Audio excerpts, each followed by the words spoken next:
Boa noite. 3 pessoas foram assassinadas em São Paulo entre a noite de ontem e a manhã de hoje. E segundo a polícia, todas vítimas de assaltantes. Mal havia amanhecido e o crime chocava os moradores desta rua tranquila, na zona oeste de São Paulo. O carro ficou no meio do caminho. O taxista Robson Alves de Moraes foi esfaqueado. Morreu no local.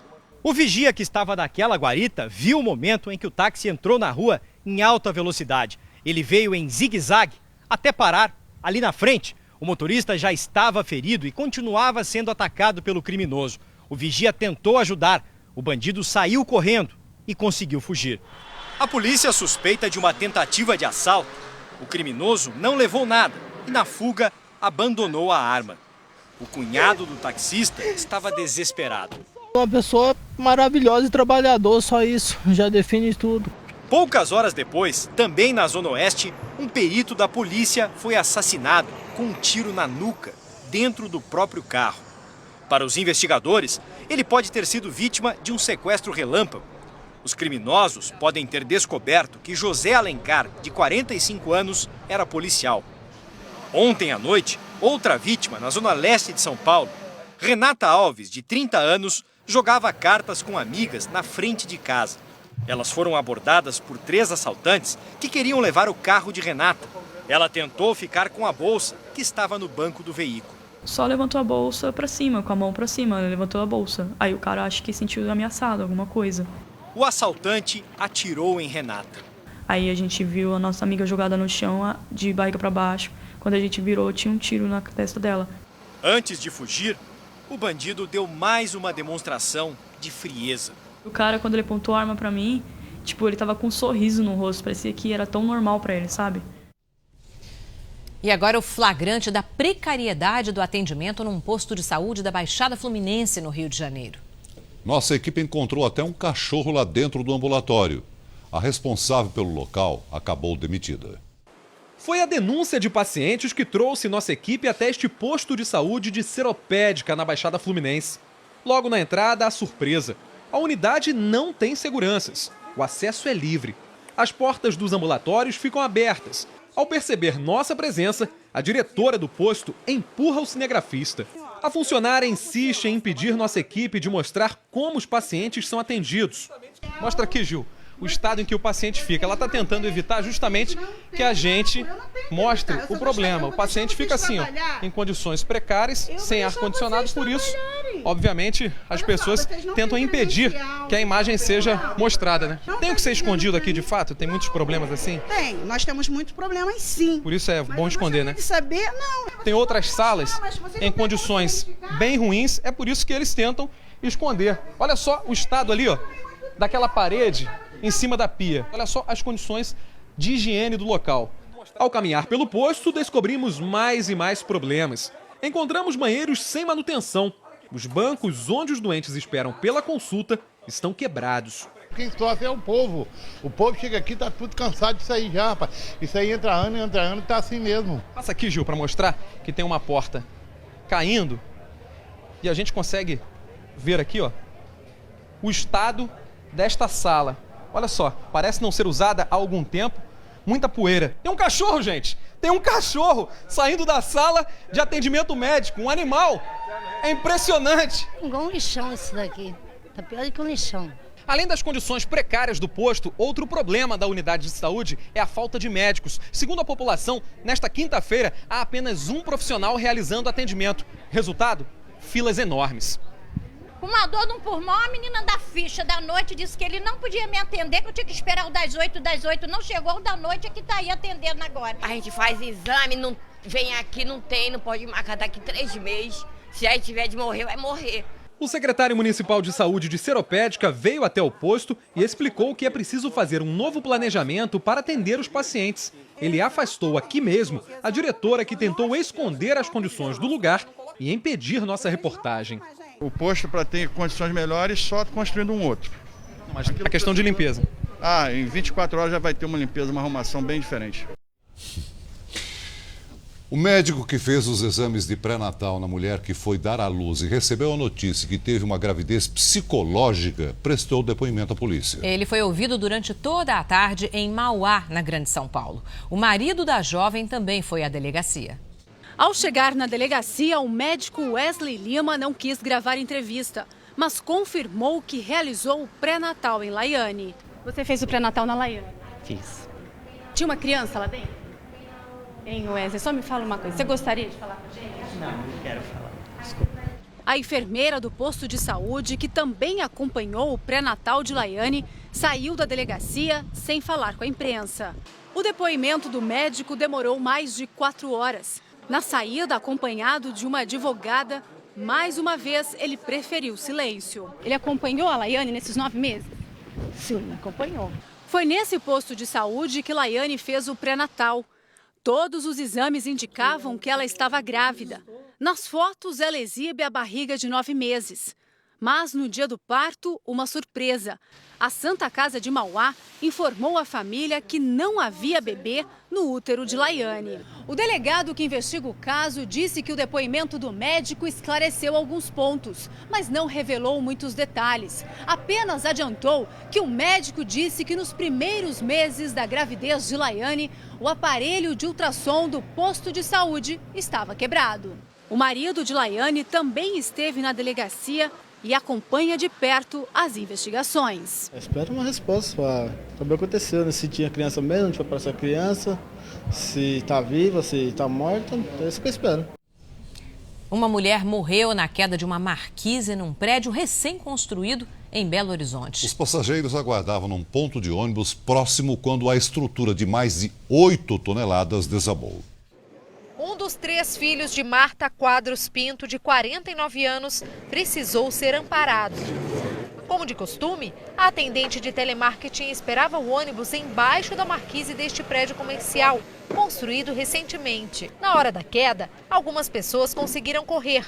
Marta, que estava encostada na parede, não teve tempo. 2 moças conseguiu sair, mas ela não conseguiu, ela estava mais encostada, ela não conseguiu sair, foi muito rápido. Emocionada, a família acompanhou a retirada dos escombros. Toda a área aqui teve de ser isolada para que os bombeiros consigam trabalhar com mais tranquilidade. Há pelo menos 2 horas, eles tentam retirar o corpo ali do meio do concreto. O filho mais novo aguardava de longe. Eu só vi ela mesmo ontem à noite, depois que eu cheguei de viagem. E eu fui lá dar um beijo nela, né, de boa noite. O prédio foi isolado por tempo indeterminado porque há risco de novos desmoronamentos. Os engenheiros responsáveis pela obra serão ouvidos pela polícia, mas os técnicos da Defesa Civil já têm uma suspeita. O que nós constatamos é que a estrutura não foi capaz de suportar o peso. Isso nos leva a crer que existem irregularidades. Materiais usados em testes anti-AIDS foram abandonados na rua de Salvador, na Bahia. O lixo foi deixado no local onde funcionou um posto para exames durante o carnaval. Frascos vazios, outros pela metade e muitos cheios de sangue. Tudo espalhado na grama ao lado do posto médico montado para o carnaval. O material utilizado em exames de doenças sexualmente transmissíveis, como a AIDS, foi encontrado sem querer pela nossa equipe de reportagem. Depois da denúncia, as caixas sumiram. Segundo as normas da vigilância sanitária, o descarte de lixo hospitalar, como as ampolas de sangue encontradas, deve ser encaminhado ao laboratório central. Esse sim é encarregado de separar e esterilizar e incinerar o material. Só assim é seguro. Do jeito que foi abandonado, o risco de contaminação é enorme. Vírus, como o da hepatite B, por exemplo, sobrevivem até 1 semana. Você pode gerar uma contaminação de solo, né? Se ele for disposto no meio ambiente, ou contaminação de água, se ele, porventura, tiver contato com algum recurso hídrico. E em contato com a população, se o material estiver contaminado, né, efetivamente contaminado, lógico que ele pode estar transmitindo, né, doenças para a população. A Secretaria Municipal de Saúde, responsável pelo recolhimento do lixo, quer saber agora onde ele foi parar. A última coleta foi feita na tarde de terça-feira. Depois disso, ninguém do posto médico chamou a vigilância sanitária. Nós estamos rastreando o material, bem como estamos criando todas as condições no sentido de que a Secretaria apure, tanto a nossa Secretaria como os nossos parceiros, apurem o que foi feito. Mais de 5.000 testes rápidos foram realizados durante a campanha de carnaval. Quantos tiveram o mesmo destino do encontrado pela nossa equipe? É pergunta sem resposta. Um soldado da aeronáutica era o chefe da quadrilha que assaltou 25 estudantes no campus da Universidade Federal do Rio de Janeiro. Ele e outros 2 bandidos foram presos hoje. Alívio. Prenderam porque nós fomos atrás. Silvia estava no grupo de 25 estudantes assaltados no ponto de ônibus que fica dentro da Universidade Federal do Rio de Janeiro. Eu nunca vou esquecer da arma mirada no meu rosto. Uma situação na faculdade, nunca poderia imaginar uma coisa dessas. Apesar dos momentos de pânico, os estudantes conseguiram anotar a placa do carro usado pelos ladrões. A polícia pesquisou o veículo e encontrou a mãe de um dos bandidos. Aí foi fácil. 3 pessoas foram presas. Sandro Cardoso da Silva, de 18 anos, está foragido. Segundo a polícia, o chefe da quadrilha é o soldado da aeronáutica que trabalha na base aérea do Aeroporto Internacional ao lado do campus universitário. William Arantes, de 23 anos, também está inscrito no processo de seleção para ser policial militar. Para os investigadores, William sabia da rotina dos estudantes porque trabalhava ali perto. A arma do crime foi apreendida com o militar. Teve uma menina, uma jovem, que tomou soco na barriga, o outro rapaz tomou um soco na cabeça, desnecessário e extremamente violentos. O Papa voltou a defender a renovação da Igreja Católica. 3 dias depois de anunciar a renúncia ao cargo, Bento XVI se reuniu com padres no Vaticano. No encontro anual com os sacerdotes de Roma, Bento XVI provocou alguns sorrisos, muitas lágrimas e, sobretudo, continuou a mandar recados para a cúpula católica. Como já havia feito nos 2 eventos públicos de ontem, afirmou que é preciso haver uma verdadeira renovação na igreja para buscar um melhor relacionamento com a modernidade. Foi aplaudido várias vezes, agradeceu pelas manifestações de afeto e deu uma pista de como será seu futuro. Em oração, estarei sempre próximo a vocês e vocês a mim, mesmo que eu me mantenha escondido do mundo. Apesar da intenção do Papa de se isolar, ainda não está claro para a Igreja qual será o papel de Bento XVI depois que o novo líder católico for eleito. Alguns especialistas admitem que o sucessor pode até se aconselhar com ele de tempo em tempo. Segundo o porta-voz do Vaticano, o que se sabe é que o então ex-papa continuará a ser chamado de Bento XVI, embora não deva mais ser tratado por sua santidade, que vai morar neste convento no Vaticano, atualmente em obras, que continuará assessorado pelo secretário particular, o padre alemão Georg Ganswein, e que seguranças do Vaticano cuidarão de sua proteção.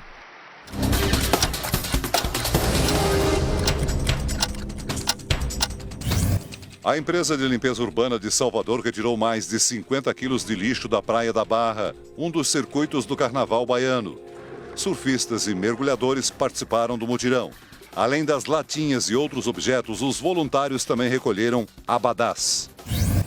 Em Ourinhos, interior de São Paulo, a Polícia Federal suspeitou de um caminhão que transportava soja e encontrou mais de 800 quilos de maconha. A droga estava escondida em um fundo falso. No caminhão, os policiais também apreenderam um fuzil. A onda de violência em Santa Catarina. Já são quase 100 ataques em 30 municípios. Em Florianópolis, os motoristas de ônibus decidiram que, a partir de amanhã, vão trabalhar das 7 da manhã às 7 da noite. E o ministro da Justiça, José Eduardo Cardoso, diz que está traçando um plano de segurança em parceria com o governo do estado para combater os atentados. A chuva forte complicou a vida do paulistano no início da noite. Áreas inteiras da cidade ficaram alagadas, mais de 60 pontos de alagamento. E o repórter Eduardo Ribeiro está numa das regiões mais afetadas da cidade. Eduardo, boa noite. Qual a situação aí? Muito ruim? Boa noite, Ana Paula. A chuva já cessou, como vocês notam, mas os problemas permanecem, ainda é ruim sim. Esse cruzamento atrás de mim, até 1h30 atrás, estava submerso. Somente agora há pouco é que os sinais de trânsito voltaram a funcionar. Foram menos de 25 minutos de chuva que transformaram a cidade de São Paulo refém novamente da natureza. Nós vemos aí as imagens que marcaram essa quinta-feira, mulheres dentro de um carro isoladas, a força da enxurrada que fez com que veículos colidissem, inclusive uma rua da Zona Oeste. Esse é o cruzamento que eu falava agora há pouco, de onde eu falo agora, e esta rua em São Paulo, cheia de comportas, preparada para as enchentes, infelizmente viveu novos prejuízos. Nós vamos continuar acompanhando o rescaldo dessa chuvarada toda, a dificuldade da volta para casa do paulistano. Agora do alto do helicóptero da Rede Record fala o comandante Hamilton. Boa noite, comandante. Boa noite, Eduardo Ribeiro. Nós estamos na região do Morumbi, uma área nobre aqui de São Paulo. A situação vai voltando aos poucos, mas lá embaixo ainda é complicado. A principal avenida, que é a Avenida Morumbi. Olha só, isso aqui é a imagem que nós gravamos na tarde, logo depois da chuva. Agora a imagem ao vivo. É uma quadra aqui do estádio do Clube do São Paulo. Está totalmente inundado e vai demorar para voltar ao normal. Eduardo Ribeiro. Obrigado, comandante. E a piscina ali do clube, só era possível saber que era uma piscina mesmo porque as raias continuavam esticadas, né? Essa é uma região que alaga com muita facilidade. O aeroporto de Congonhas precisou ficar fechado por 1 hora. 20% dos voos do aeroporto de São Paulo foram cancelados. Trens paralisados, ônibus presos às estações. Mais uma vez, um fim de tarde dramático para o paulistano. Ana Paula, Celso. Obrigado, Eduardo. O sul-africano Oscar Pistorius voltou a ser notícia, só que dessa vez nas páginas policiais, né, Ana? História impressionante essa, Celso. O primeiro atleta paralímpico a disputar uma Olimpíada é agora acusado de assassinato. Oscar Pistorius, de 26 anos, está preso, acusado de matar a sua namorada, a modelo Riva Steenkamp, com 4 tiros. Ele confessou ter atirado na modelo, mas alegou que foi por engano. Apenas os dois estavam na mansão do atleta no momento do crime. A polícia não acreditou na versão de Pistorius. Ele já tem antecedentes criminais por agressão doméstica. Pistorius e Riva namoravam há cerca de 1 ano. A modelo, de 29 anos, era natural de Joanesburgo. O atleta, conhecido mundialmente como Blade Runner por causa das próteses que ele usa para participar das competições, ganhou fama mundial ao se tornar o primeiro atleta biamputado a participar dos Jogos Olímpicos de Londres. Ele chegou às semifinais nos 400 metros. A Justiça sul-africana vai julgar amanhã o pedido de fiança feito pelos advogados de Pistorius. A polícia sul-africana já fez o pedido para que a Justiça o mantenha preso até o fim das investigações. E no portal R7 você pode conhecer a trajetória da namorada e ex-modelo do medalhista paralímpico Oscar Pistorius. A tragédia de Santa Maria. A polícia quer ouvir todos os funcionários públicos envolvidos na concessão de alvarás para a Boate Kiss desde 2009. Hoje, um laboratório da Universidade Federal de Santa Maria foi interditado por falta de segurança. Portas fechadas no laboratório do Hospital Veterinário da Universidade Federal de Santa Maria. A Justiça determinou a interdição porque o local não oferece condições de segurança. Há apenas uma porta e todas as janelas têm grades. A direção da universidade não apresentou o plano de prevenção contra incêndios. Eu pedi informações a ele exatamente acerca das condições que a UFSM tem neste laboratório acerca da prevenção contra incêndio. Os alunos não se surpreenderam com a interdição do laboratório. Tem depósitos com reagentes e tudo mais, perfeitamente inflamáveis e pode vir a acontecer uma tragédia. A polícia quer ouvir funcionários municipais que tiveram relação com a concessão de alvarás à Boate Kiss. A prefeitura deve entregar a lista de fiscais e secretários que ocuparam cargos desde a inauguração da casa em 2009. Os depoimentos devem acontecer na semana que vem. Nesta quinta-feira, além de testemunhas, bombeiros que participaram do resgate também foram ouvidos. Como é que foi a prestação do socorro? Que tipo de equipamentos foram utilizados nessa prestação de socorro? O advogado de defesa de Kiko Spor, que segue detido, foi até a delegacia levar documentos que comprovariam que a boate tinha equipamentos de segurança. No mesmo momento em que solicitaram a renovação do alvará, foi pago e efetuado o trabalho de vistoria de todos os extintores da casa. O governo comemorou a queda no número de acidentes e mortes nas rodovias federais durante o carnaval. O balanço foi divulgado hoje pelo ministro da Justiça. Nos 6 dias de fiscalização, foram registrados 3.149 acidentes, que deixaram 1.793 feridos, número 10% menor do que o do ano passado. Mas a maior queda foi no número de mortes, 157, 18% a menos do que em 2011. Foi uma vitória da sociedade brasileira, do Congresso Nacional, quando aprovou a mudança da lei seca. O transatlântico, que estava à deriva desde domingo, começou a ser rebocado no Golfo do México. Um incêndio na sala de máquinas comprometeu um dos motores da embarcação. Mais de 4.000 pessoas estavam a bordo. A companhia prometeu reembolsar os passageiros e ainda pagar uma indenização de mais de R$1.000 para cada um. A Coreia do Sul reagiu ao teste nuclear da Coreia do Norte e fez um treinamento com míssil de longo alcance. O Ministério da Defesa afirmou que o armamento é guiado e poderá atacar com precisão o país vizinho. A Agência de Fiscalização Nuclear das Nações Unidas disse que, mais uma vez, não houve acordo para investigar a produção de bombas atômicas no Irã. A ONU já penalizou 4 vezes o país com sanções internacionais pelo programa nuclear. O escândalo da carne de cavalo na Europa. A investigação aponta que a empresa francesa sabia que estava enviando carne de cavalo para a fabricação de lasanhas. Na Inglaterra, 3 pessoas foram presas por comercializar a carne. E a Alemanha começou a retirar as lasanhas congeladas dos supermercados. Diversos países comemoraram hoje o Dia dos Namorados. Na Tailândia, casais arrumaram um jeito bem original para celebrar o amor. Eles participaram do concurso do beijo mais longo. O casal vencedor quebrou um recorde mundial. Ficou com os lábios assim coladinhos por 58 horas, 35 minutos e 58 segundos. Eles levaram para casa o equivalente a R$ 6.500 e 2 anéis de diamante. Mas está parecendo meio tedioso o negócio ali, né, Celso?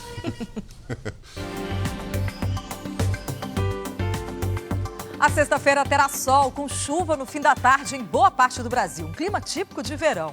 Hoje, São Paulo teve o dia mais quente desde o Natal, 33,3 graus. As imagens de satélite mostram que a combinação de calor e umidade causa muita nebulosidade sobre o país.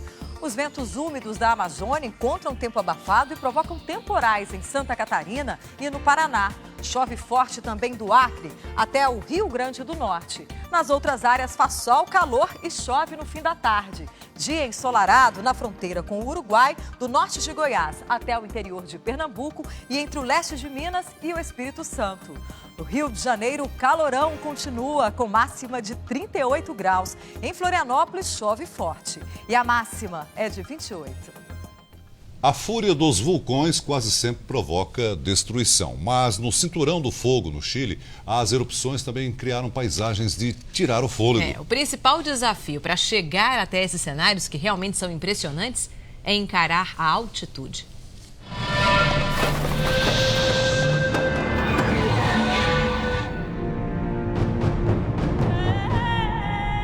Por onde se olha, lá estão eles. Beleza que encanta na superfície, mistério preservado debaixo da terra.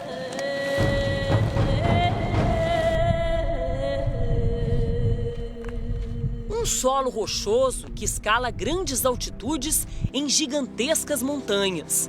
Um canto do mundo mais perto do céu, mas não se iluda com a paisagem exuberante. O Atacama, que rodeia as nuvens, também é vizinho do perigo. O Chile fica sobre o chamado Cinturão do Fogo, região no entorno do Oceano Pacífico, sujeito a erupções e terremotos. 10% dos vulcões ativos do planeta estão nessa faixa. Por aqui são cerca de 150 que ainda representam ameaça. Em 2011, o Puyehue mostrou toda a sua fúria, levando pânico a povoados vizinhos e provocando caos aéreo no Uruguai, na Argentina e até nos voos que chegavam do Brasil. As imagens e fotos da época mostram a quantidade de lava e fumaça. Cenas impressionantes. Seguimos pela rota dos vulcões. Para admirá-los bem de perto, é preciso desafiar as dificuldades causadas pela altitude. de carro e a pé. Dá umas paradas às vezes.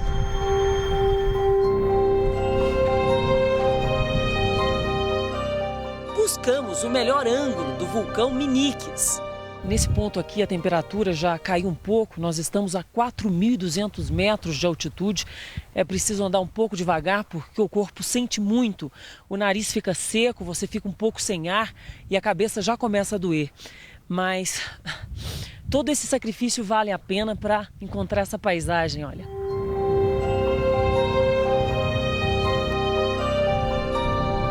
As águas geladas que descem da cordilheira já passaram em forma de rio por aqui, mas uma série de fortes erupções interrompeu o leito. Hoje, restaram apenas 2 gigantescas lagoas de azul profundo, abastecidas por canais subterrâneos, que mantêm o nível da água estável durante quase todo o ano. Cenário perfeito para o banho dos patos selvagens. No inverno, a temperatura pode chegar a 15 graus negativos e toda a superfície fica congelada. No alto do Miscante, é possível ver o restinho do gelo, mantido pelas baixas temperaturas. O canadense Denis Beiajot não se contenta em apenas contemplar, quer ver os detalhes, que passam despercebidos a olho nu. Grandiose, spectacular. Grandioso, espetacular, diz o aposentado que se dedica a viajar pelo mundo. Eu vim para passar 3 dias no Atacama, mas quero voltar para ficar mais tempo, planeja Denis em companhia da esposa. Inacreditável, diz Luiz. A energia é completamente diferente. Um mergulho na geologia, na história, se entusiasma a professora que ainda consegue apreciar o passeio despreocupado das vicunhas. Não é para menos, Luiz. Parece até mesmo uma miragem no meio do deserto. Dá até para entender a ousadia de muitos aventureiros frente ao perigo. Tudo para ver de perto o espetáculo das lendárias Lagoas Azuis, escoltadas por seus sonolentos, mas sempre ativos guardiões.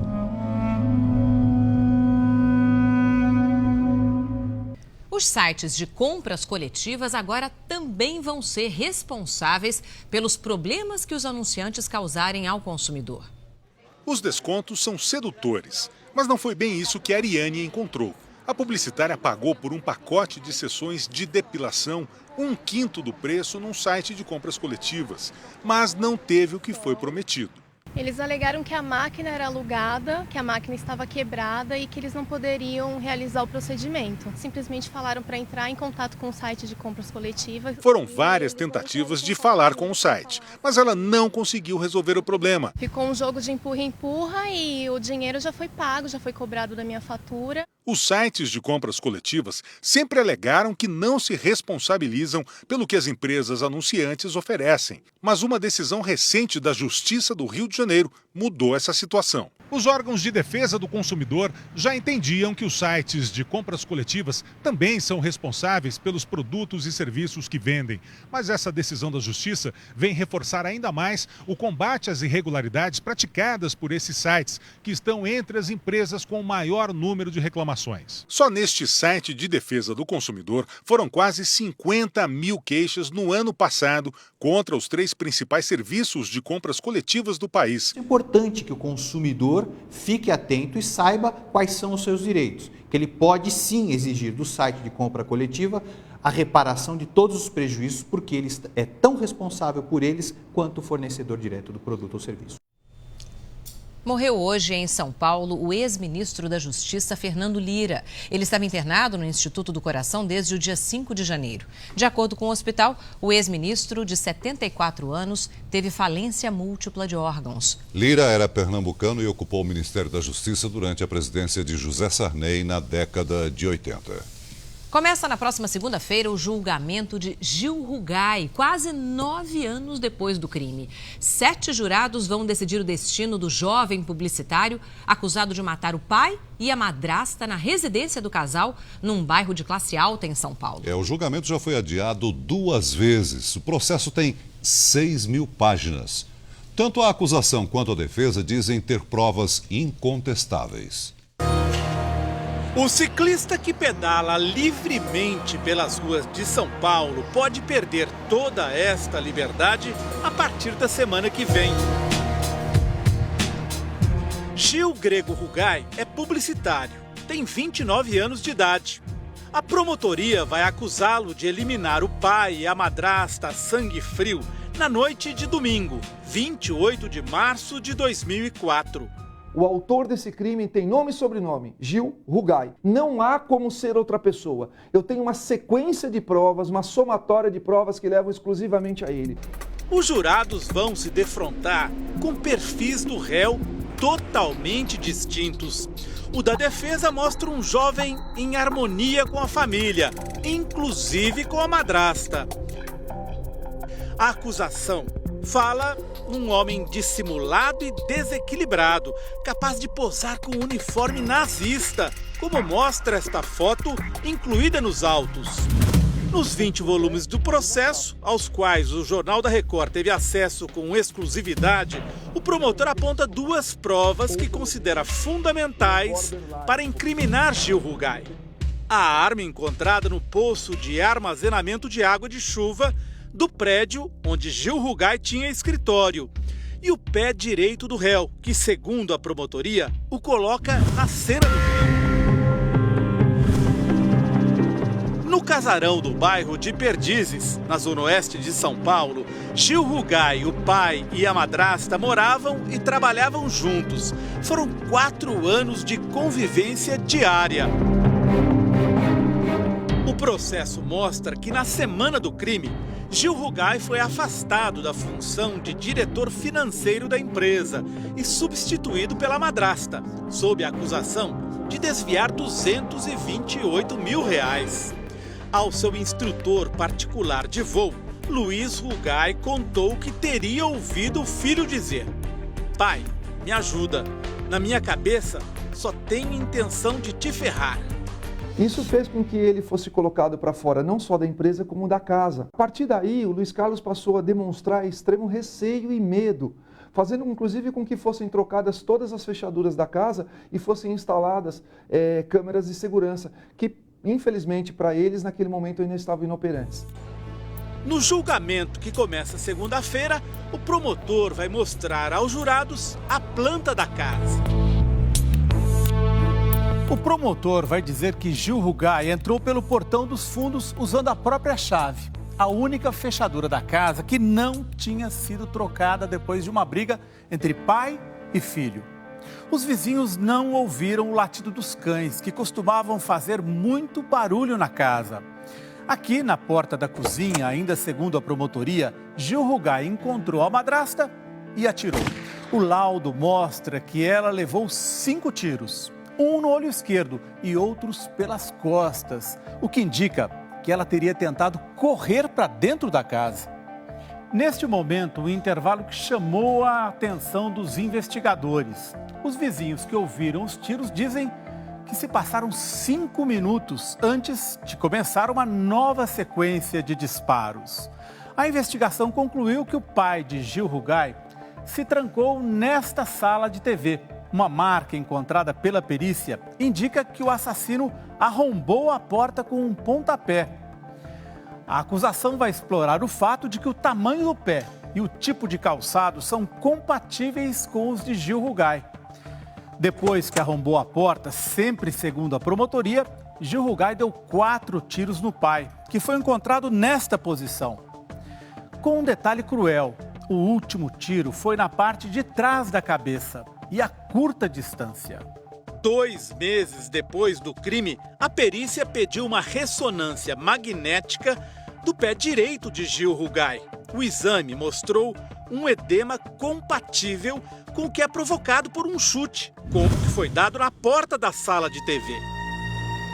Horas depois do crime, um cinegrafista registrou a chegada de Gil Rugai à mansão onde o pai e a madrasta tinham sido encontrados mortos. Ele pergunta: Mas sabe o que aconteceu, pelo menos? Um filho que acaba de perder o pai ou um assassino que volta ao local do crime? Ele é filho dele. Tudo bem, a gente entende. E ele mora na casa, cara. Maristela, a mãe, estava ao lado do filho. Ela e o filho caçula, Leonardo, sempre defenderam a inocência de Gil. Pessoa totalmente de Deus, cumpriu os mandamentos de Jesus Cristo. Nunca que ele ia matar alguém, não tinha o menor sentido ele matar o próprio pai. Você pode dizer até que fui eu que fiz, entende? Porque Gil eu não acredito, impossível. Mas a promotoria pretende usar o depoimento de um vigia da rua. Ele disse que viu 2 homens saírem da casa depois dos tiros e que não tem como se enganar, porque já viu o indivíduo diversas vezes. Um deles era Gil Rugai. Procurada, a defesa de Gil Rugai disse que estava ocupada com o processo e até ontem não podia dar entrevistas. Os advogados vão alegar que o vigia que diz ter visto Gil Rugai saindo da casa não conseguiria enxergá-lo a partir da guarita e que, ao depor, deu versões contraditórias. A defesa também vai dizer que a marca de um pé na porta arrombada não é de Gil Rugai e que a arma do crime foi colocada no poço pelo verdadeiro assassino. Uma semana depois do crime, Gil Rugai foi preso. Ficou 2 anos na cadeia, até conseguir o direito de aguardar o julgamento em liberdade. Gil Rugai mora com a avó materna nessa casa no bairro de Perdizes, zona oeste de São Paulo. Apesar de solto, reclama para os amigos que não consegue emprego por causa da notoriedade do caso. No julgamento, a defesa promete ridicularizar as provas da acusação. Vai mostrar, por exemplo, esse bilhete, escrito por Gil Rugai na cadeia, em que ele implora ajuda para encontrar o culpado por este crime tão covarde. Os advogados vão insistir que Gil Rugai conta com o apoio de toda a família. E a família não acredita que ele seria capaz de cometer um crime tão bárbaro contra o próprio pai e a madrasta. O Jornal da Record de hoje termina aqui. As reportagens dessa edição você encontra agora no portal R7. E outras informações no Fala Brasil às 8h40 da manhã. Uma boa noite para você. Até amanhã. Boa noite. Até lá.